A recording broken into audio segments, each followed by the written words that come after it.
Good morning and welcome to the webinar. This is Roger Royce, your moderator. I am the founder of the Royce Law Firm, a business, corporate, and tax firm with offices in Northern and Southern California. Today's webinar is on the new, I guess somewhat new industry, at least around here, of AgTech or Agri-tech, which we view as the intersection of technology, venture capital, and agriculture. One of the statistics that we often hear in California is that agriculture is a $46 billion a year industry, just in California alone. And because of the size of the industry and what's going on in the technology world, agriculture has recently attracted the attention of the Silicon Valley, in particular the venture capital community. More and more technologies are being developed to allow farmers to produce more efficiently. And the interesting thing about this sector of AgTech is that it is so broad. It touches numerous technologies: software, cleantech, big data, robotics, just to name a few. We're going to have a 1-hour discussion with our two speakers to discuss the current state of AgTech, what's going on, and where we think it'll be going. Now, if you have questions during the webinar, you'll notice that there's a dialog box on your screen. Please type your question in. I'll collect all of those, and after the speakers are finished with their presentations, we'll present those. We expect to have plenty of time at the end of this webinar for questions before the hour is up. I'd like to remind everybody that this webinar is being recorded. You can find it probably by the end of the day on royceuniversity.com. It'll also be on the Royce Law YouTube channel and also in the iTunes store as a podcast download. I'd also like to let you know that if you have an interest in AgTech, we form a couple of groups that you might be interested in. There's a LinkedIn group called Silicon Valley AgTech that I invite you to take a look at and join. There's a website, agtechsv.com. This hopefully will be the first in a series. Today's discussion will be very general and very broad, but based on the great interest that we've had in this webinar, we'll probably be following up with some more targeted presentations on wine tech, food tech, and of course we've been talking about a potential conference or summit where we can do this in person for a full day, possibly this fall.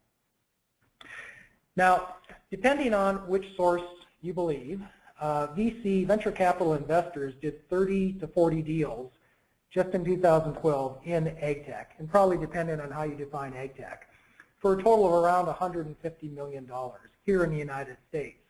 And I look at that statistic, and a lot of people say, well, that shows that this is a big industry. That's bigger than transportation tech, for example. But I look at it, and I'm kind of surprised at how small it is, given how big the industry is worldwide and how broad it is.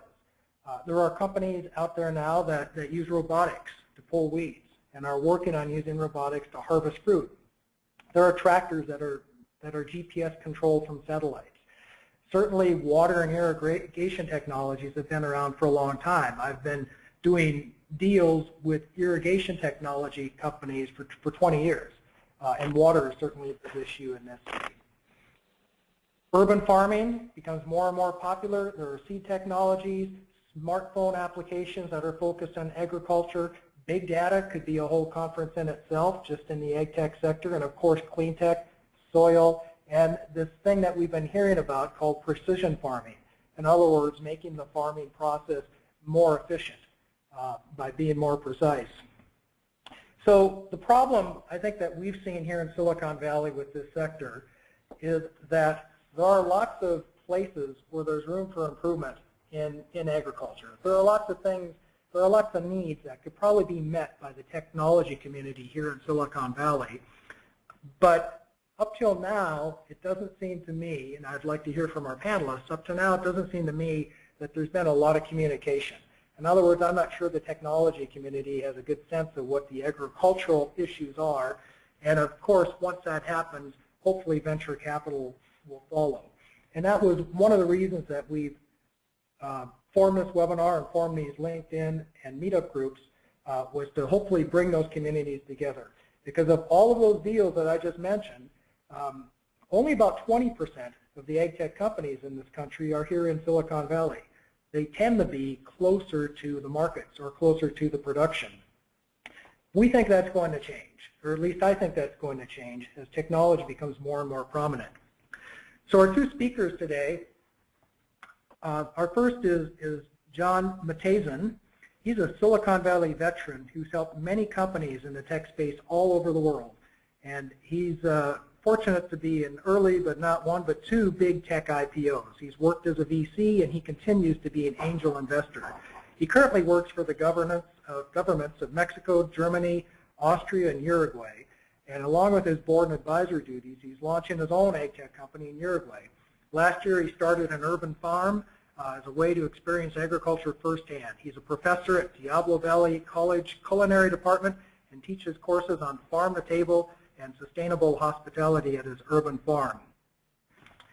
Dennis Donahue is a thought leader and catalyst in the movement to unite ag and tech in California's Salinas Valley, which is, as you know, the rich agricultural community immediately south of here, dubbed the fresh nerve center of the U.S.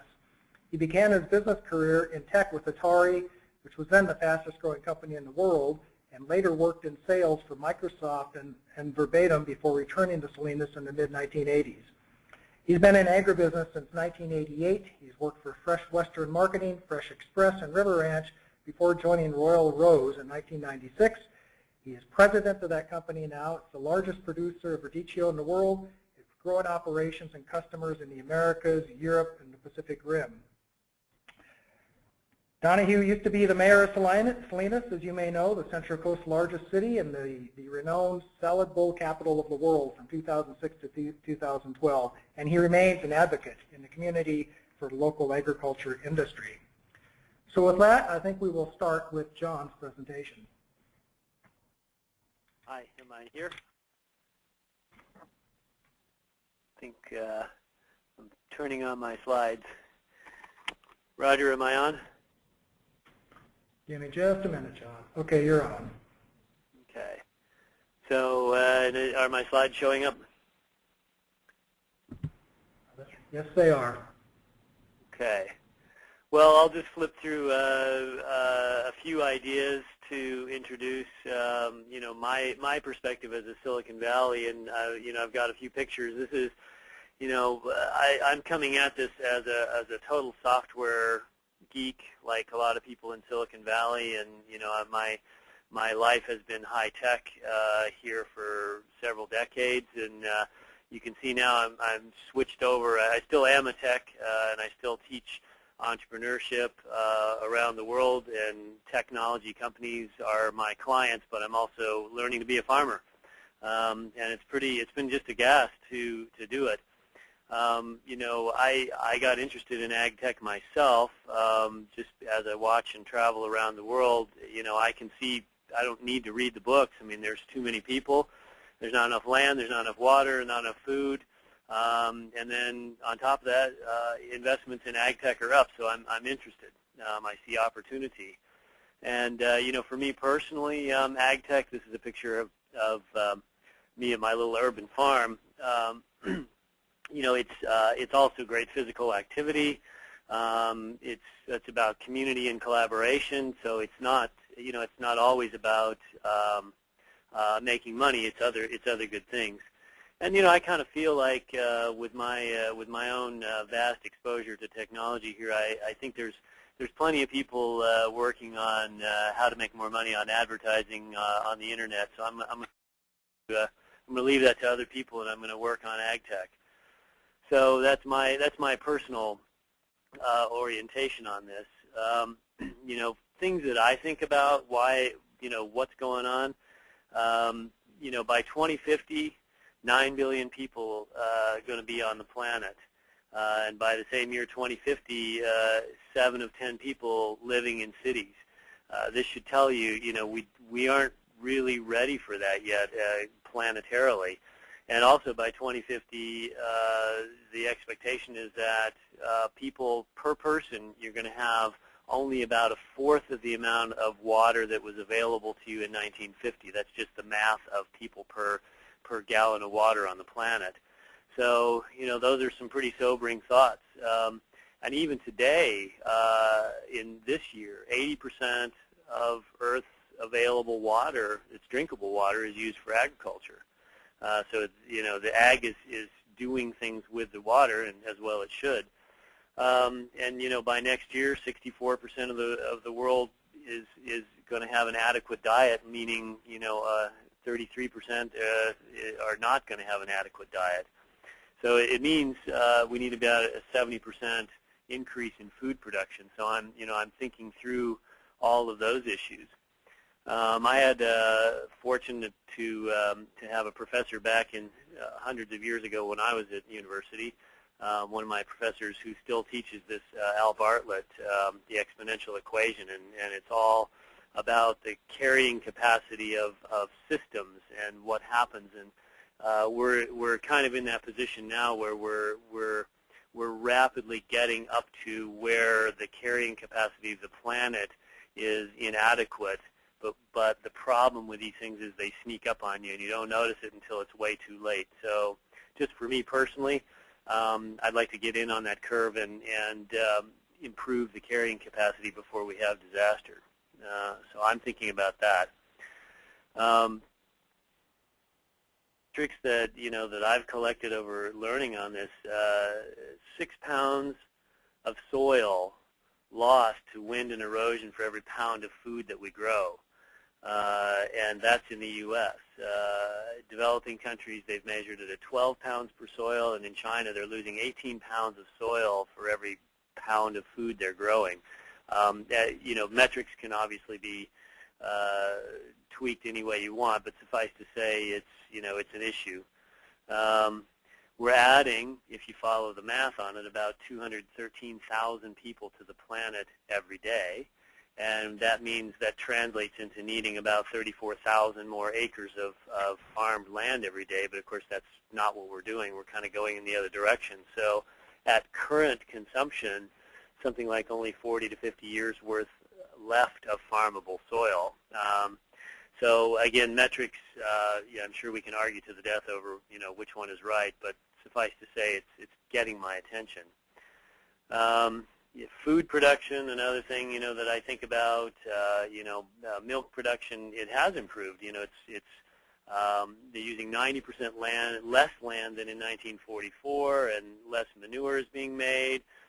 Chickens are bigger, pigs are bigger, cows are bigger, all kinds of things. But it's at what cost?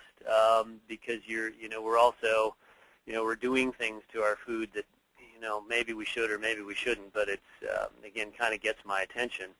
In 2012, I read just slightly under 2% increase in world pork production. That doesn't sound like much until you do the math. I went and researched it. That's about 1.1 billion pigs added just in 2012. So in addition to human population, just the livestock alone is staggering. So anyway, those are all the sobering things. But again, I see it as an entrepreneur and an investor. I see that as opportunity, and and we want to think about what is AgTech. And Dennis and I were talking earlier.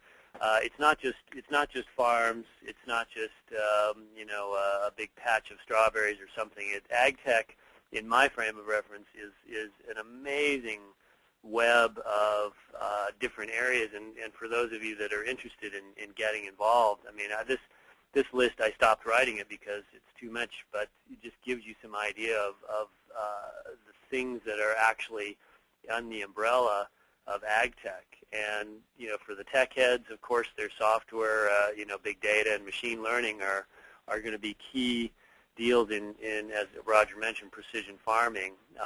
There's all kinds of devices going on. One of the things that I'm really interested in is drone technology. That's agriculture is probably one of the best places to deploy drones to do things. Tractors are interesting. I'm working. My project in South America is doing something with tractors, and I'll tell you about that on the next webinar.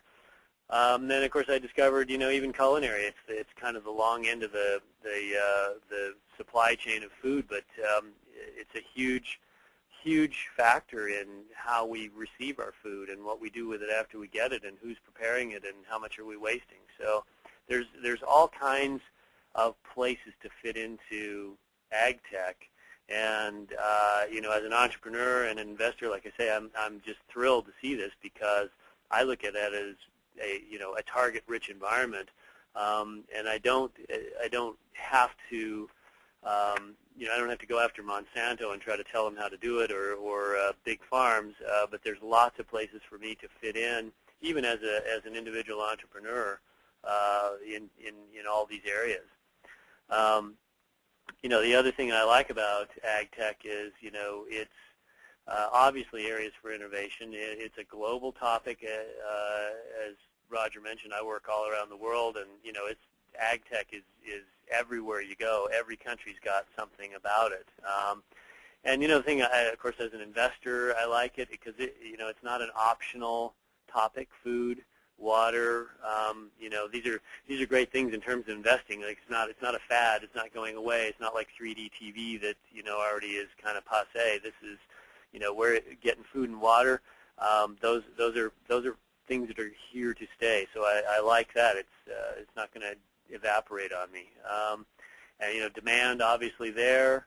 And I think at least from the Silicon Valley point of view, it's a bit underserved from the standard angel and VC market. As Roger said, and I've got slides in here to show it, the investments, at least out of Silicon Valley, only 20% or so were in AgTech. So again, opportunity. I pulled this slide out of just showing the fewer and fewer people are going into agriculture. Now this slide is specifically around farming. So I'm going to work on changing that trend a little bit, with my small contribution as an individual, and try to get back in and play. Here's a chart. Actually, I don't know if I can even read this chart. This is exactly what Roger was talking about. It shows where the deals are in the past for year 2012. About $100 million in AgTech, but again, just 20% of it in Silicon Valley, and a lot of it's happening elsewhere around the country. So I feel like as a Silicon Valley guy, hey, we have some catching up to do.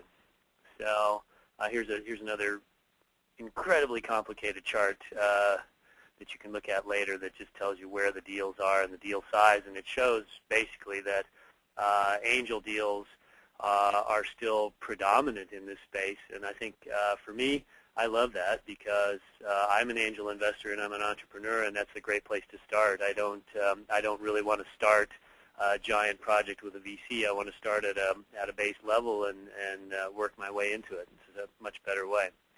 So I think that's what I really want to say about it. Roger, I'll pass it back to you. Okay, thanks very much, John. So I neglected to mention that Dennis Donahue is also the founder and chairman of the board for the Steinbeck Innovation Foundations, and part of which includes the Steinbeck Innovation Cluster. So Dennis, I will let you take it away. Okay, thanks, Roger. And I'll throw in the co-founder along with John Hartnett. The two of us working with a number of people in the industry came up with the Innovation Cluster. And part of the conversation that John and I had, and that's kind of a terrific backdrop for the discussion, was what the Innovation Cluster represents is I think a serious initiative to take advantage in a somewhat organized fashion of the opportunities and challenges that are in need in front of us around things, to John's point, are not optional, food and water. And I think before I talk a little bit about the cluster, let me talk a little bit about why Salinas and why I dubbed it the fresh nerve center of the world. One of the things that makes Salinas unique is that it is somewhat oligarchical in nature for all intents and purposes. And I think there are really two platforms: the fresh platform, if you look at the Monterey County crop report, we have some $34+ million crops, heavily skewed towards the top 10, which will be things you're familiar with: lettuce, romaine, the spring mixes, spinach, etc. We are not the wheat and grain crowd. We are fresh. and at any given time, and in fact, certain times of the year, we're 100% of North America's production and some of those items. But for all intents and purposes, 5 or 6 companies control 70 to 80% of that production and access to market.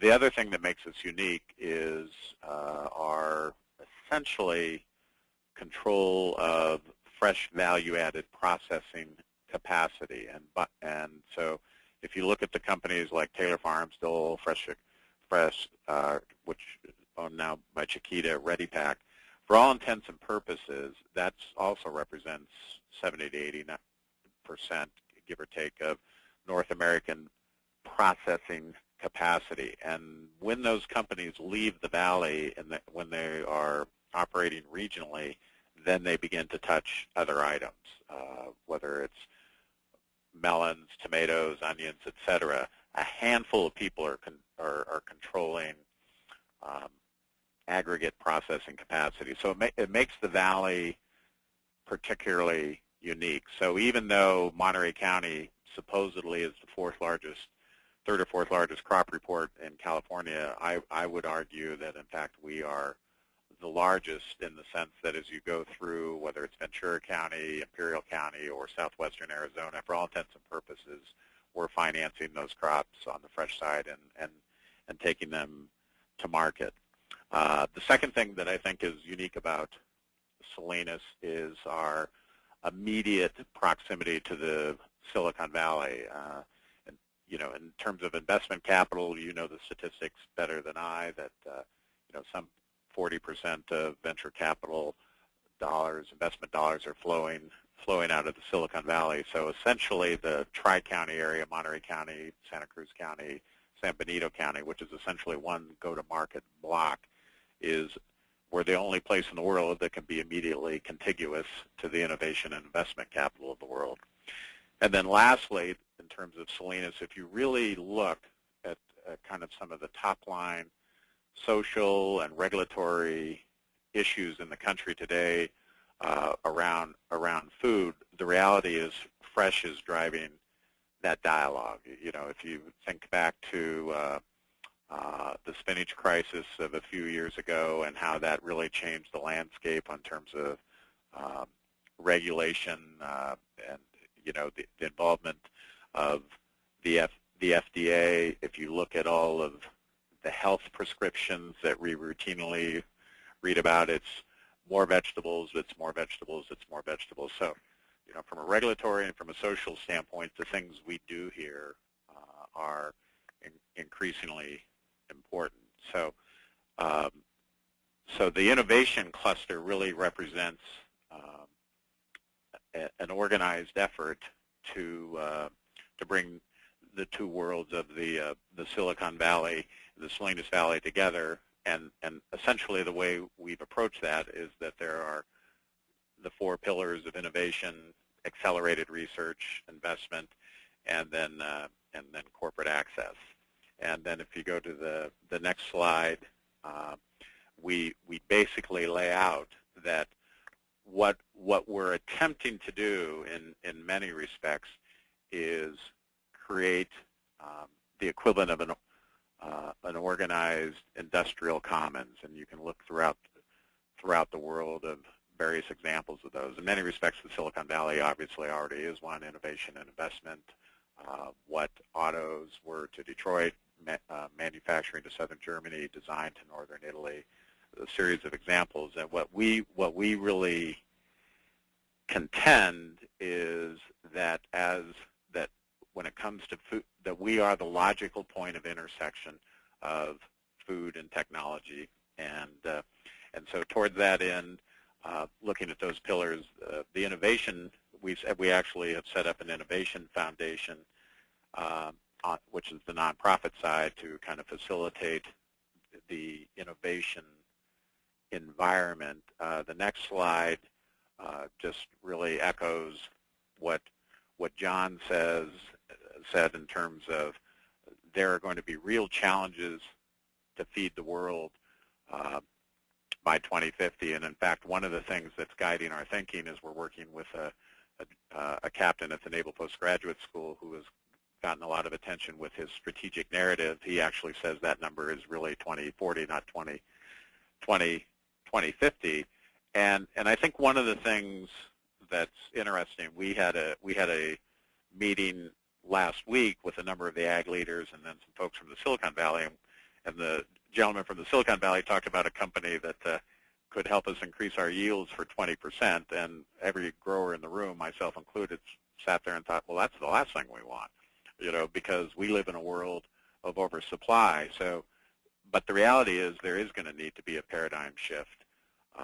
That if this challenge is staring us in the face and we can see it coming, then we have to get ready for it now, and that innovation is going to be a critical component to that. And so towards that end, we kind of view that as the top line challenge. And then if you go to the next slide, what we basically did was, and going back to what I laid out, what we view as our place on the playing field in terms of fresh and our agricultural reach, because for all intents and purposes in Salinas, we live in a binational ag economic corridor every day from the Salinas Valley to the Bajío in Mexico, and the reality is fresh Florida, and I make a distinction between fresh Florida and other commodities there, it's basically one and the same.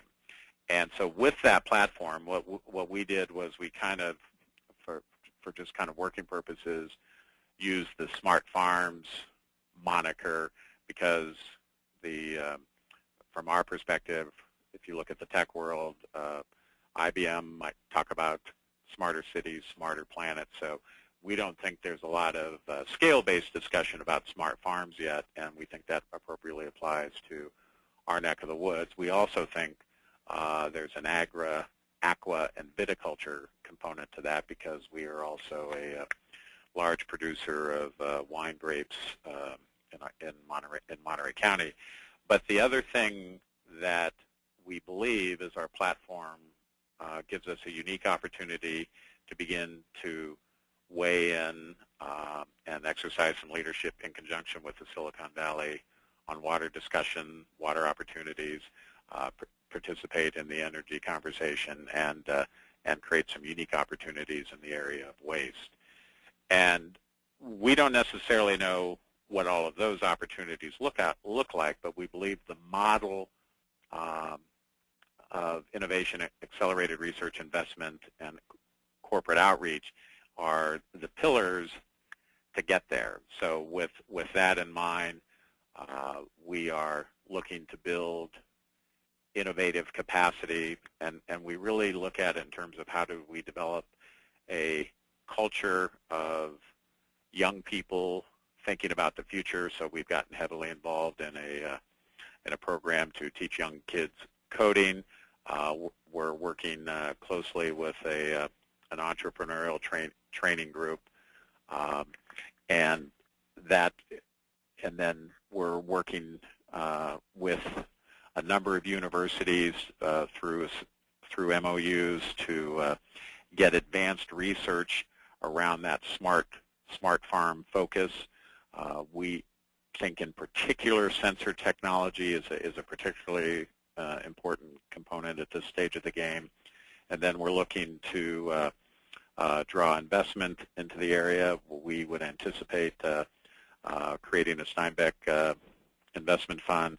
And then the other thing is we want to reach out strategically to local companies who control that access to the marketplace that we talked about, and then those companies also can create avenues for technology to be deployed and reviewed and actually get to market. And then the other thing we have found is there is an enormous amount of interest in this topic. So a lot of major corporations have expressed an interest in what we're doing here, and in recent weeks, 2 weekends ago, we were on the front page of the Weekend Financial Times. The San Francisco Chronicle just did something. National Public Radio did. So we're beginning to tell the world that there is a very logical axis between the Salinas Valley and the the Silicon Valley. And so what the rest of this slide just speaks to how we're setting up shop. Not only do you have to create an environment to innovate, you actually have to have a place to innovate where you can incubate young companies. So we're looking to stand up in downtown Salinas by the end of the year, an actual innovation center. And then the next slide just expands a little bit on the innovation culture that we think is important.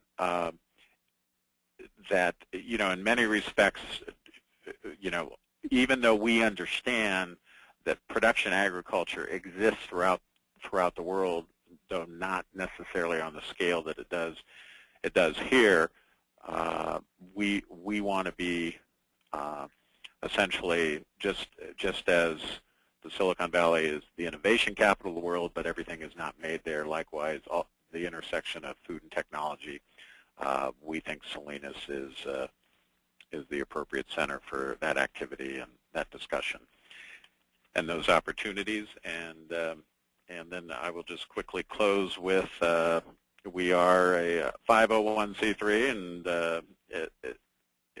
in terms of part of our activity, investment is a separate activity, and so like all 501c3s, we're in the process of standing up an organization that can promote the innovation culture and some of the programs that we think are important to make sure that this is a viable place to do business. I think anytime you're looking to do anything on a scale basis, and putting my former roles hat on as a mayor, if you're going to have people look at this area, they want to know if they locate here that there's going to be a trained workforce, not only today but tomorrow. So, and I think this is why Captain Porter's strategic narrative is also important in this cluster concept, that we have to create an environment of innovation that our educational system has to support, nurture, and help develop that talent. So in very broad strokes, that's what the innovation cluster is all about. And then the last thing I would just throw in, from an ag perspective, we really see our challenges very much in terms of environmental challenges, regulatory challenges, and labor challenges. So those are the things that are really driving our agenda out of the Salinas Valley. How do we where can we innovate around those opportunities to help us solve those very immediate challenges?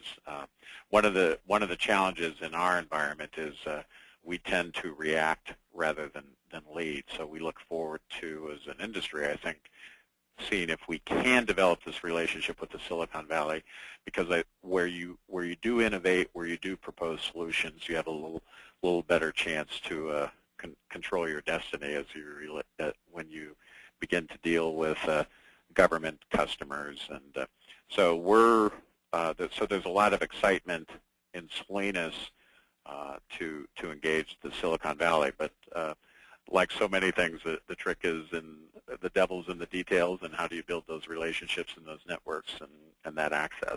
So that is what we are doing. Okay, thank you very much, Dennis. I want to remind everybody that if you have questions, you may type them into the dialog box, and we now have some time. I think that is a very good introduction to help seed a discussion, pun intended. And one of the questions that has come up, sort of the obvious question for this group at least, is what do you see as the hottest areas for development? And I'm looking at, John, I'm looking at your web, and there's a lot on there. It's very broad. And I'm sure you've only scratched the surface here if we could sit down and think about it. But for, I guess, for a very practical-minded Silicon Valley engineer or investor, what of this looks most promising for development in this area? And why don't we start with you, John? Okay, well, obviously as a software geek, I look at all that stuff, and I see big data and machine learning at every turn of the corner in agriculture and also in the whole distribution thing. So those are those are very rich environments for me, and I'm working on a couple projects now that have to do with sensors. I've got a friend in Fresno. Some of you may know him, Lance Donnie. He launched a company for aggregating sensor metrics. My guys in South America, and it's all about making sense out of all this tremendous amount of data that we can generate. So you can stay as a geek and do that, and that's great. I'm fascinated with devices. Drones are, a hot topic these days. Lots to do there. Robotics. The project I'm launching, my startup has to do with robotics and some special computer chips. So again, it's pretty geeky, but I'm getting out on the farm. So I love that. And of course, I'm my early part of my career as a chef and a restaurant owner, and now a culinary teacher. I'm also quite interested in all the elements of food production and how this figures back into all this. Healthy foods. How do you acquire local food, and when is it appropriate and when is it not? I'm working with a couple entrepreneurs on that are doing smaller farms to hook them up with sales.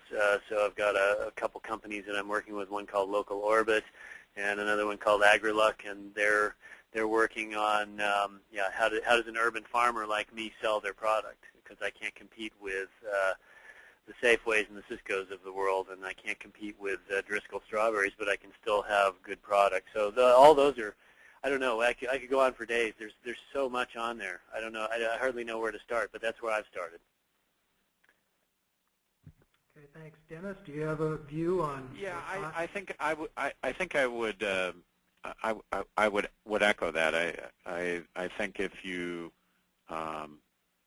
look at the labor challenges we have, whether it's cost or shortages, mechanization, robotics, obviously those are going to be, that's going to continue to be an important conversation. We're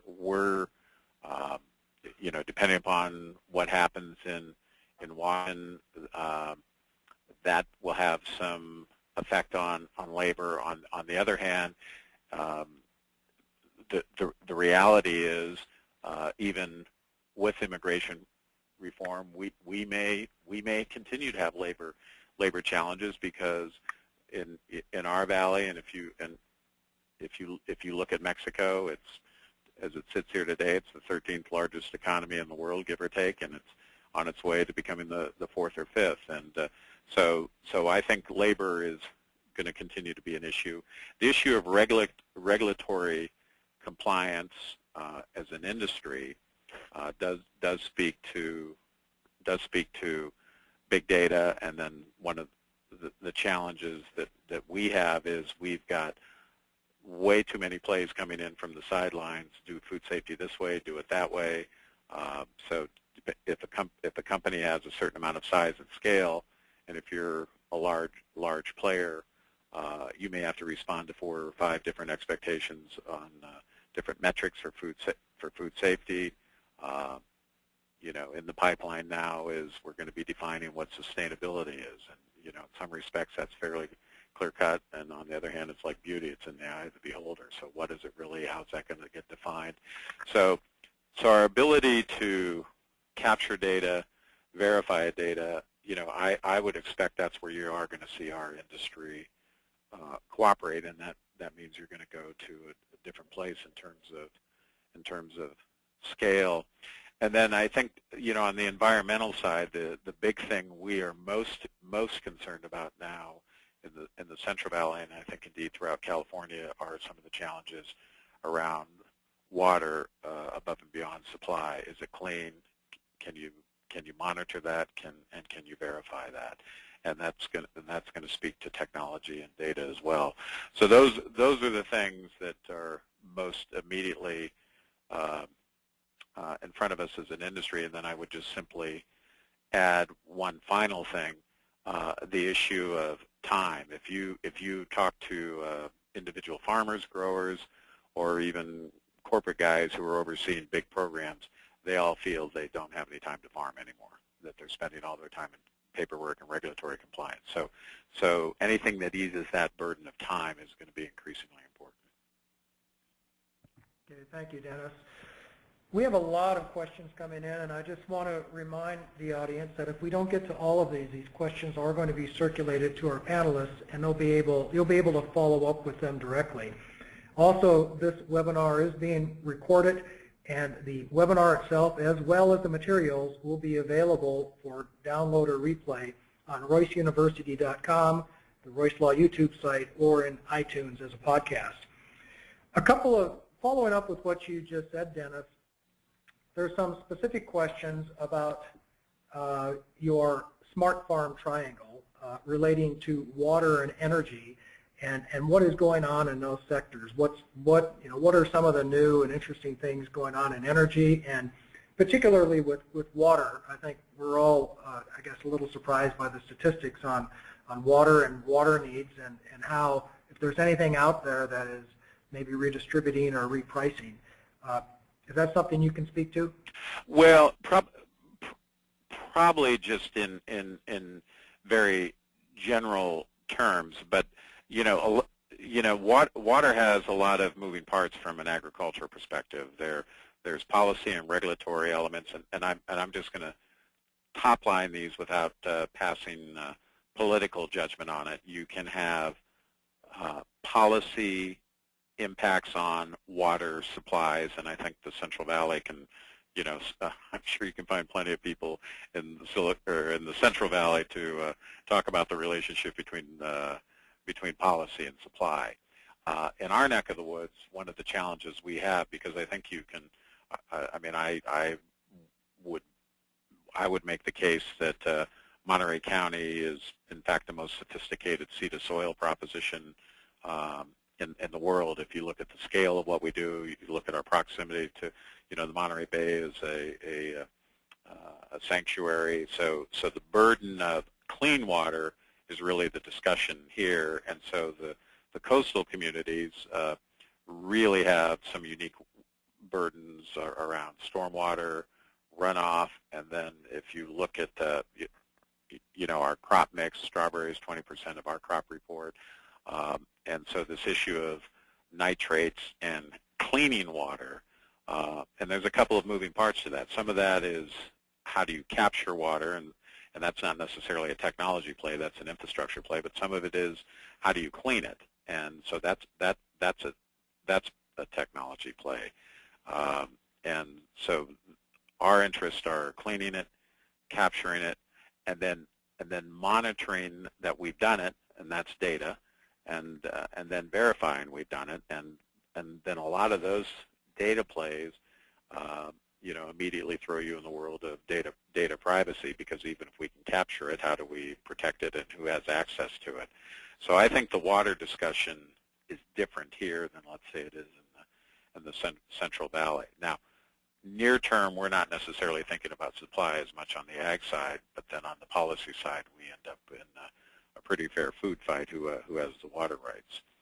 The energy piece, I think there are people that can speak more intelligently than I can to that, but one of the things I would say is if you look at these processing plants and some of the,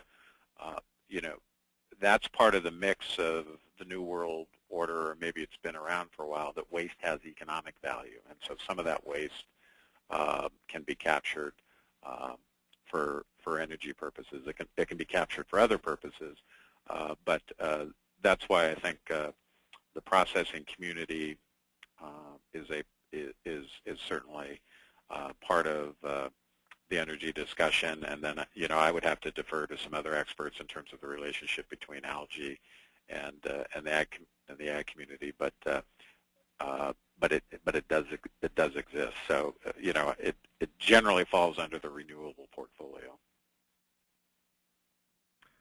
John, would you like to add to that? What I hear is the same, and I agree. I think tracking of things, authentication and validation of things, those are all big deals for water and food, and both plant and animal foods.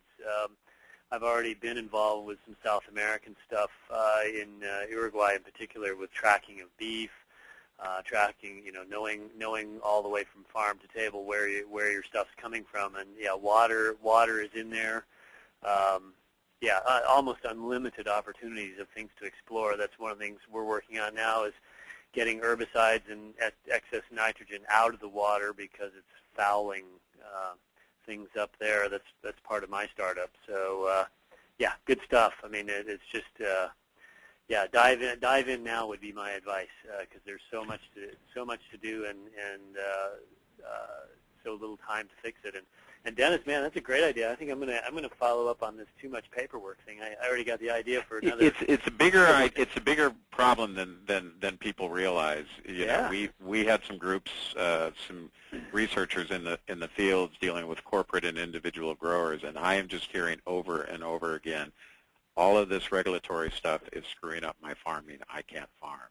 And the thing that's important to realize, and there's a real sense of scale here. John, you and I had this conversation before we got started here. You know, our big growers here may be farming, 20, 30,000 acres a year, and a small grower might only be farming a couple thousand acres a year. And based on your global perspective, you know that small grower is a pretty big grower. And the one thing that's really interesting is around here is the Salinas Valley, to me, represents the best of both worlds. It's still fundamentally family farming at all levels, but we specialize in, post-harvest efficiencies. So you have a combination of family farming and then go-to-market scale and efficiencies.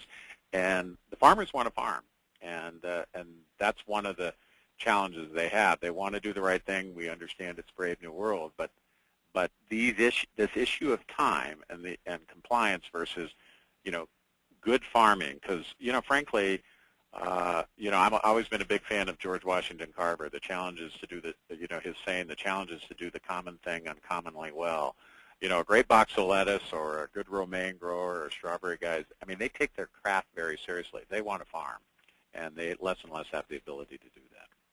Well, I think it's a great idea. Like I say, I'm already I wrote myself a note on. I've got actually a couple entrepreneurs in a couple different places in the world who have things, and I'm going to call them after this, and I'm going to ask them if we can adapt it to farm regulatory paperwork. I sense opportunity there. So I think there's a business there. Yeah. I think so. I actually think so. So yeah. Thanks for the tip. It's I'm going to be applying for a loan from your from your fund right away. Yeah, that's Great. right. Well, we'll ignore everyone else on the call. I'll call you after the meeting. Yeah, dibs on that idea. There you go. Yeah, didn't I come up with that one? So. Yeah. Hey, it's all right. There you go. You'll be on our board of directors. That's right. We better let Roger and the rest of the call back in on it. Oh yeah, sorry. Okay. Okay. Well, following up on that, one very excellent question just came in. That kind of goes to the heart of the issue here, and the attendee points out that the farming and agriculture community might be a little slow to adopt new technologies, even though they might be very beneficial and they might actually solve a problem. And I guess I'd ask our panelists whether you see that as maybe a roadblock to AgTech generally, especially here in the Valley for tech companies, or if that's something that more and more we see as being less and less of a hindrance. I think it's a misconception, and I'm going to let Dennis is the expert. I was sitting up very straight in my chair. I think it's a complete misconception for certain segments of the industry. Yeah, no, and as I'm nosing into it, and I spend, as you've heard, time in other countries. One of the things that I have learned as a Silicon Valley guy going out is I gotta button up my own stuff and listen, because I'm finding that a lot of farmers are very sophisticated, and I am not the first one to arrive on the scene with technology. So I think that's a gross misconception. Small farmers, there's some issues. But I haven't met a farmer anywhere that doesn't have a smartphone and a smart tractor and some pretty awesome stuff. You have to, or you can't farm these days. So yeah, I would just echo that. I think people would be startled how progressive the farming community generally is. But for instance, if you take a look at some of my comments about Salinas, it's not that I'm a Salinas chauvinist. I mean, I might have that tendency, and I was the mayor of Salinas. But the simple fact is we benefit from a unique climate and an extended growing season, which creates a different scale, which allows us more opportunities. But this valley has lived off of innovation and reinventing itself. And if you look at a lot of the things that have flowed out of the Silicon Valley, I think if people came down here, they'd find that we actually have IT managers. We understand how this works. It's pretty sophisticated stuff. And these are sophisticated companies. If people think Dole is not sophisticated, I would ask them to maybe revisit that assumption. Taylor Farms, Chiquita. So the reality is you've got to, in the world and environment we live in, you've really got to be keeping up with things. I think one of the challenges is there are now so many things coming our way that we're kind of being overwhelmed with that. Hence, the very, very real need for innovation. Now, I guarantee you, I can do central casting and find you a farmer that'll look at you and go, "We ain't never done it this way before, and you're not from around here." And we can do all that. But I think people will miss out on what the real opportunities are and the nature of the opportunities. But lack of sophistication, I don't think, is one of them. Well, let me ask the question a different way. What are some of the challenges for an entrepreneur that wants to get into this industry, or maybe an investor? What are the roadblocks? What should people be watching out for that might not be obvious? I'm going to briefly say the same thing I just said, which is to make sure you don't approach the situation as people don't know anything about it, because they are pretty sophisticated. There's a lot of regulatory things that I'm still learning about, everything from food safety to all kinds of things farming. So there's a lot to know, and I'm looking to guys like Dennis, to help out with that, because it's a lot for an individual entrepreneur or investor to absorb. But I also, it's something you just have to take in stride. But yeah, I think resources like Dennis have are key to that stuff, because I think maybe what I'm saying is the roadblock is learning about all the stuff. Dennis, I'll leave it to you. Yeah, and again, this was part of the conversation we had before we jumped on the phone. There's no question the rural or agricultural world is unique, but I think all business sectors are by and large, and I do think we can be a little insular and provincial in the sense that it's an ecosystem that tends to flow out of smaller communities. We tend to gravitate to the things and people we're the most familiar with. But that said, we are, one of the things I used to say about Salinas and our industry, and it's still true, is we're fundamentally a city of traders. We move out globally and throughout North America every day. So I think we are open to new ideas. And I don't think we're any different than any other industry, in that we expect people to do their homework and be sold and offer a rationale why we should be looking at new things above and beyond the things that companies are doing on their own. I think John made this point. If you really came down here and were talking to people, you'd be surprised what people are already doing on their own. I think the real challenge and opportunity right now is it really is starting to get overwhelming. But one of the things I like to tell people, there are times I want to be sold. Sell me, and I think people just got to do their homework, identify the players, and a little bit of sales 101. And then that said, our industry is no different than textbook Silicon Valley networking. And I think that's why, and I think that's one of the values of what Roger's doing, and I appreciate it. We've got to begin to expand our network, and likewise, that creates access to the network here. Yeah, I think that's my view. Is the biggest roadblock of all is bridging that gap between the high tech guys and the ag guys and the ag tech guys, and doing that. And that is why Roger and I and Dennis are we're all working on this together. Is how can we bridge that gap? But it's that's a good problem to have because it's solvable. Well, and the nice thing about down here is it really is somewhat oligarchical. I mean, if you were to take a look at our crop report or our top 10 employers in Monterey County, you'd see 7 or 8 of them are ag folks, and so there's the call list right there to begin starting the process.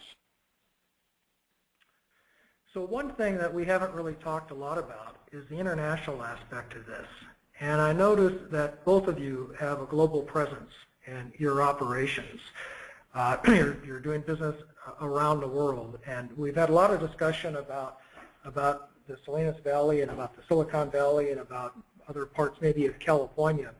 But I wonder if you could address what the opportunity might be internationally. Now, I can tell you that I've seen some Israeli companies that know quite a lot about irrigation for obvious reasons, that have exploited their technology in other parts of the world. And I've worked with Japanese companies that know a lot about beef. And I can see that there are probably foreign companies that can do pretty well in this valley, but going the other way, it seems there might be a big opportunity for foreign investment around here to develop technologies that can be useful in other parts of the world. Do you have any particular insights on the international aspect? Wow, where do I start? Do we have 2 or 3 hours? Yeah.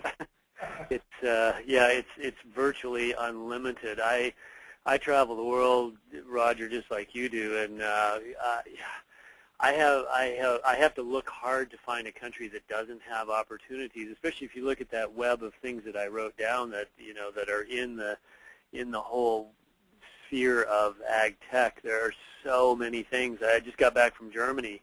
And I think I'm gonna join, somehow invest or board with a company that's got a food safety deal for beef processing. That's it's gonna work in the meat rendering plants. So that's coming out of Germany, and so that's good. And I've been in South America, as mentioned.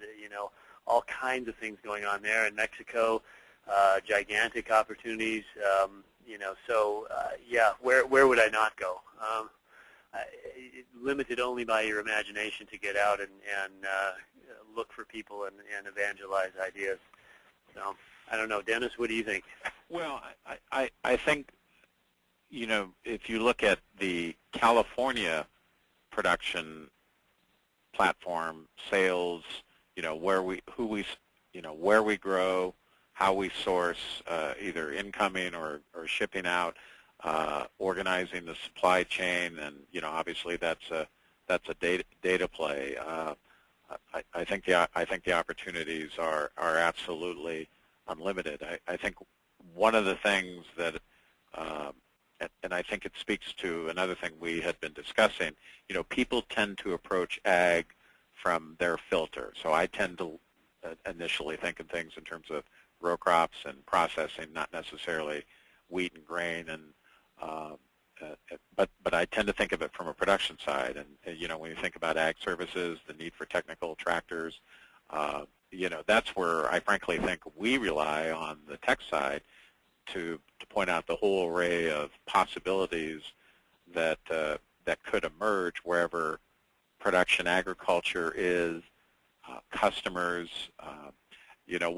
One of the things I feel very strongly about in terms of that intersection between food and technology, when you get a concentration of decision-making hands in very few people, and you've got to start thinking about big data and regulatory compliance, that strikes me as an opportunity to organize the world. We in our industry, because one, we're dealing with perishable crops and regulatory challenges that come our way, and so we tend to react and we tend to solve the immediate problem. Is there a way to get out in front of that? We're not necessarily thinking about we're not necessarily thinking about that, whereas the nature of the Silicon Valley and the investment community is to be scale-based and to be disrupted. So I think part of the opportunity is, what do you see that we don't? And that's where I think you're going to get a lot of people's attention. Okay, well, I want to be sensitive to the time of our panelists. I know you both have to get back to farming. And we are at the end of the hour. Now, I did not scratch the surface of the questions that we received, but those questions will be forwarded to the panelists, and they'll be able to respond directly. For those of you that are interested in this area and you'd like to find out more, again, I invite you to go to our LinkedIn group, Silicon Valley AgTech. We have a website, agtechsv.com. We also have a meetup group, Silicon Valley AgTech. And in the meantime, Dennis, if people want to contact you or learn more about the Steinbeck Innovation Cluster, how can they do that? If they want to contact me directly, they are able to do that at Dennis D. at Radicchio, RADICCHIO.com, and that's the item I grow. I'm a specialty vegetable grower, and then the innovation, www.steinbeckinnovation.org is how to get a hold of the cluster. Okay, and John, if folks want to follow up with you? Yeah, I'd be delighted to talk to him.